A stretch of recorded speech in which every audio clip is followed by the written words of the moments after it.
Bermuda triangle বলা হয় এই অঞ্চলে কোনো জাহাজ ও বিমান প্রবেশ করলেই হারিয়ে যায় চিরতরে।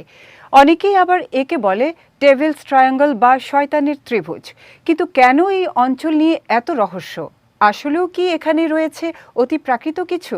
বিস্তারিত দেখুন শেখ তাসফিয়া করিমের ডেস্ক রিপোর্টে। ফ্লোরিডা, বারমুডা ও পোর্তো রিকোর মাঝে রহস্যময় ত্রিভুজাকার এই অঞ্চলটিকেই বলা হয় বারমুডা ট্রায়াঙ্গেল। এতে হারিয়ে যাওয়া সবচেয়ে আলোচিত ঘটনা হল ফ্লাইট 19।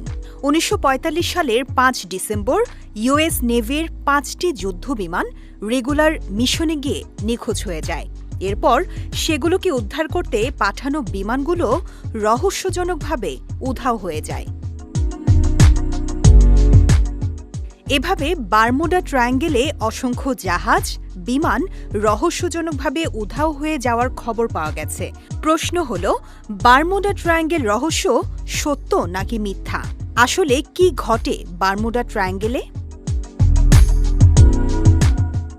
বারমুডা ট্রায়াঙ্গেলে বিভিন্ন বিমান ও জাহাজ হারিয়ে যাওয়া নিয়ে অসংখ্য থিওরি প্রচলিত আছে। কেউ বলেন সেখানে সাগরের নিচে বড় দৈত্য আছে।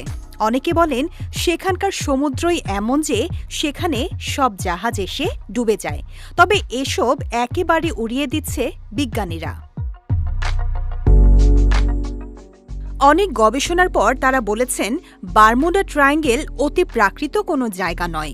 এখানে যে দুর্ঘটনা ঘটে তার কারণ আসলে বৈরী আবহাওয়া ও দুর্ভাগ্য। পৃথিবীর অন্যান্য দুর্ঘটনাপ্রবণ অঞ্চল থেকে এটি আলাদা কিছু নয়। বারমুডা ট্রায়াঙ্গেলের স্যাটেলাইট ইমেজ গবেষণা করে বিশ্লেষকরা এই অঞ্চল নিয়ে আগের সব রহস্যজনক থিওরির সমাধান দিয়েছেন। ২০১৬ সালে কলোরাডো স্টেট ইউনিভার্সিটির স্যাটেলাইট ও মিটিওরোলজিস্ট স্টিভ মিলার স্যাটেলাইটের ছবি বিশ্লেষণ করে বলেন, এই অঞ্চলে রয়েছে ষড়ভুজ আকৃতির মেঘ, যার বিস্তৃতি ২০ থেকে ৫৫ মাইল, আর এখানের বায়ুবেগও ঘণ্টায় ৭০ মাইল। আর এমন আবহাওয়াই মূলত এই অঞ্চলে দুর্ঘটনার কারণ। বিজ্ঞানীরা বলছেন বারমুডা ট্রায়াঙ্গেলের সাথে শয়তান, এলিয়েন বা অন্য কিছুর কোনো সম্পর্ক নেই।